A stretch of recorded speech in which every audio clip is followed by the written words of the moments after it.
To lose a parent, जैसे आप you lost a parent recently. I lost my dad recently. आपने मुझे खत भी लिखा था. Thank you, very kind. आपके दिमाग में पहली चीज़ क्या आती है? जैसे मैं अपना एग्जांपल दूं तो when I lost my dad, the first thought in my mind was guilt. कि मैंने ये क्यों नहीं किया, मैंने जाके और टाइम स्पेंड क्यों नहीं किया उनके साथ. Why did I pick maybe work, maybe this, that or the other over him? जब आपकी लाइफ में ये इवेंट हुआ तो आपने क्या सोचा? ऐसा है कि वैसा मेरे जीवन में नहीं है, क्योंकि मैं बचपन में घर छोड़ चुका था, तो घर के लोगों ने भी मान लिया था कि ये हमारा नहीं है. मैंने भी मान लिया था कि मैं घर के लिए नहीं हूं, तो मेरा जीवन वैसा रहा. इसलिए उस प्रकार का अटैचमेंट किसी को भी फील होने का कारण नहीं था. लेकिन जब हमारी माताजी का 100 साल हुआ तो मैं मां को पैर छूने के लिए गया था.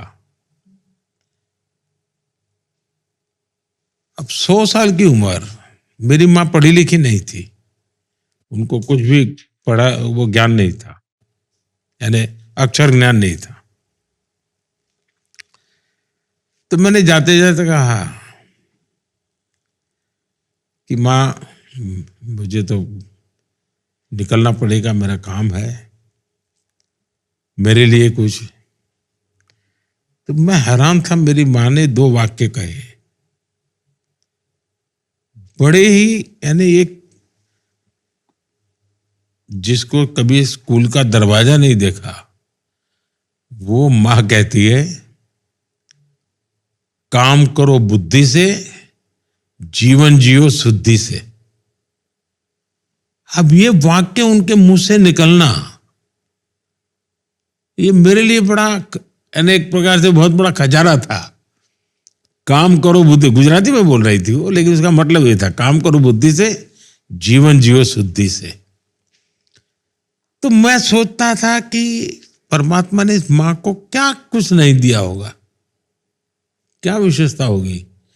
तो कभी लगता है कि मैं इसके पास कभी रहता तो मैं शायद ऐसी बहुत सी चीजें निकाल सकता था, जान सकता था. तो कमी महसूस होती कि ऐसा मेरा संवाद बहुत कम हुआ, क्योंकि मैं जाता था साल में 1-2 बार.